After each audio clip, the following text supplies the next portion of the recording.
안녕하세요. 2월 15일 김태훈 현명한 주식 투자자 방송 시작하겠습니다. 이번에는 디어유를 좀 알아보겠습니다. 디어유는 이 SM 스튜디오라는 SM 계열 회사와 JYP 엔터테인먼트가 각자 자본을 대서 만든 이 팬덤을 사업화, 수익 사업화한 그 아주 특이한 회사입니다. 그래서 이게 생긴 지는 얼마 안 됐죠. 그리고 여기서 운영하고 있는 버블이라는 이 어떻게 보면 팬과 이 아티스트 스타와 서로 소통하는 공간, 이거를 이제 그 수익 사업화 한 건데 일종의 이제 팬덤을 사업화한 거죠. 굉장히 좀 세계적으로도 유래를 찾기 어려운 그런 사업 구조입니다. 그러니까 최초라고 볼 수가 있는 거죠. 그리고 이게 실제로 수익을 내고 있습니다. 그것도 아주 빠른 속도로 흑자 전환해서 대단하다는 생각이 좀 들어요. 그리고 이젠 일본까지도 이 사업 구조를 갖고 진출을 해서 일본에 있는 그 엠업 홀딩스라는 회사와 같이 이 디어유가 조인트 벤처를 만들었습니다. 그 조인트 벤처를 만들어서 디어유의 아티스트들을 여기에 제공해주고, 이 엠업은 자신들이 갖고 있는 그 팬들의 팬덤 그러니까 IP라고 볼 수 있는데 그 팬을 여기 수익을 낼 수 있는 그 뭐랄까요, 그 터전으로 제공해주고, 그래서 버블 포 재팬 조인트 벤처라 해가지고 이걸 만들었습니다. 그래서 일본 시장에도 이제 팬덤 문화를 갖고 시장에 진출해서 좀 더 큰 시장에서 수익을 낼 수 있는 그런 구조를 만들어냈죠. 이 디어유는 버블이라는 이 팬과 아티스트를 만나게 해주는 이 가상 공간의 이 수익화 모델을 갖고 전체 매출의 대부분을 차지하고 있습니다. 그러니까 단일 게임이라고 마찬가지죠. 단일 게임 상장사랑 비슷하게 이 수익 구조 자체는 아주 단순하고 한 가지입니다. 근데 여기서 다양하게 사업들이 벌어지죠. 그리고 매출액 같은 경우도 매년 뭐 23%나 늘었고, 영업이익도 동일하게 같이 늘어났고요. 단기 순이익도 지금 흑자로 전환을 했습니다. 그러면서 이제 흑자 전환 폭이 점점 커질 수 있다는 거죠. 왜냐면 이런 회사들은 비용이 일정하게 통제가 돼요.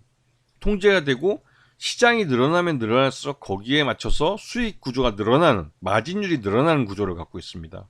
그래서 이 디어유의 실적은 꾸준히 좋아질 가능성이 크죠. 거기다가 SM하고 JYP가 1대 2대 주주인데, 이 SM이라는 모회사에 경영권 분쟁이 발생했어요. 그래서 카카오엔터하고 하이브라는 두 그 엔터업계 대기업들끼리 싸움이 붙었는데, 둘 중에 누가 이 SM을 인수하느냐, 그에 따라서 양쪽 다 디어유는 혜택을 보게 돼요.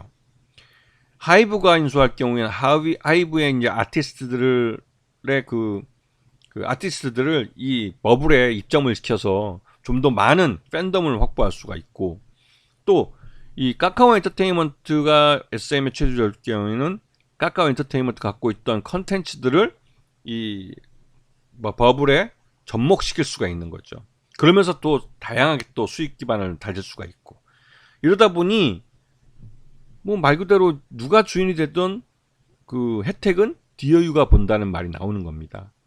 그리고 디어유의 최대주 지분이 63%나 되기 때문에 이게 적지 않은 지분이에요.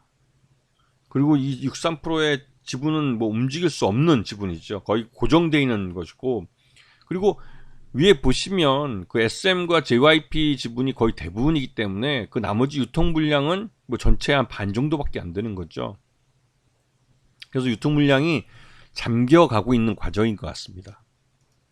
지금 보시면 주가도 작년 하반기 뭐 10월 13일날 찍은 게 22,650원이 바닥이고요. 그리고 나서 거기서부터 한 100% 정도 올랐죠. 올해 1월달 들어와서 1월, 2월 해서 뭐 100% 정도 올랐는데요.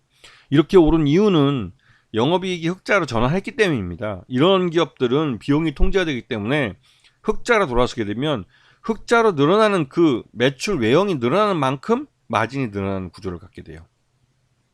그럼 엄청난 거죠, 수익률이.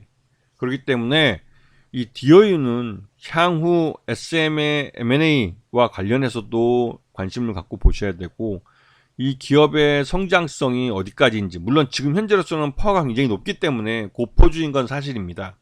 파워가 높다는 건 말 그대로 그 수익성이 그만큼 따라주지 못하면 주가가 뭐 폭락할 수 있다는 거죠. 그런 리스크는 있지만 그럼에도 불구하고 성장성은 분명히 있다고 보여집니다. 그리고 SM과 하이브의 그 M&A 그러니까 카카오와 하이브의 SM에 대한 M&A 이슈가 살아 있으면 그것 때문에도 더더욱 이 DOU가 시장에 관심을 더 받을 가능성이 커 보여요. 그렇기 때문에 지금 DOU 같은 종목, 이것도 굉장히 개별주긴 한데 이런 종목들에 관심을 가져야 될 필요가 있다고 생각이 듭니다. 자, 오늘 방송 여기서 마치겠습니다. 감사합니다.